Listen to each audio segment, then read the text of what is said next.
ফরিদপুরের ভাঙ্গায় ইতালি প্রবাসী মাসুদ রানা হত্যা মামলাকে রাজনৈতিক হয়রানিমূলক মামলায় রূপান্তর করে আসামিদের রক্ষার অপচেষ্টার প্রতিবাদ জানিয়েছে নিহতের পরিবার। রোববার দুপুর 12টায় ফরিদপুর প্রেস ক্লাবের আয়োজিত এক সংবাদ সম্মেলনে নিহতের বৃদ্ধা মা হালিমা বেগমের পক্ষে লিখিত বক্তব্য পাঠ করেন ছোট ছেলে আসাদুজ্জামান। সংবাদ সম্মেলনে জানানো হয়, 2021 সালের 13 এপ্রিল গজারিয়া গ্রামে প্রবাসী মাসুদ রানাকে নৃশংসভাবে কুপিয়ে হত্যা করে স্থানীয় প্রভাবশালী আওয়ামী লীগ নেতা ইমদাদুল হক বাচ্চু ও তার সহযোগীরা। মামলাটির তদন্ত শেষে পুলিশ চার্জশিট প্রদান করে এবং বর্তমানে আদালতে নজরের সাক্ষ্য গ্রহণ সম্পন্ন হয়েছে।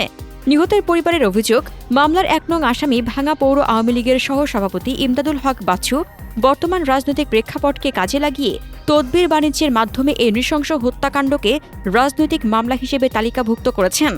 গত 23 এপ্রিল জেলা ম্যাজিস্ট্রেটের স্বাক্ষরে মামলাটি প্রত্যাহারের সুপারিশ স্বরাষ্ট্র মন্ত্রণালয়ে পাঠানো হয়েছে। স্মারক নং 366। সংবাদ সম্মেলনে আসাদুজ্জামান বলেন, আমার ভাই কোনো রাজনৈতিক প্রতিহিংসার শিকার ছিলেন না, তাকে পরিকল্পিতভাবে হত্যা করা হয়েছে।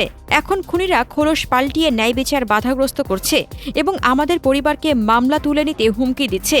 সন্তানহারা মা হালিমা বেগম এই জঘন্য ষড়যন্ত্রের বিরুদ্ধে প্রধানমন্ত্রীর সরাসরি হস্তক্ষেপ কামনা করছেন।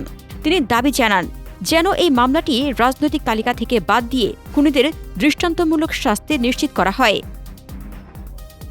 হাসনাতুজ্জাহান হিমু, দৈনিক খোলা চোখ।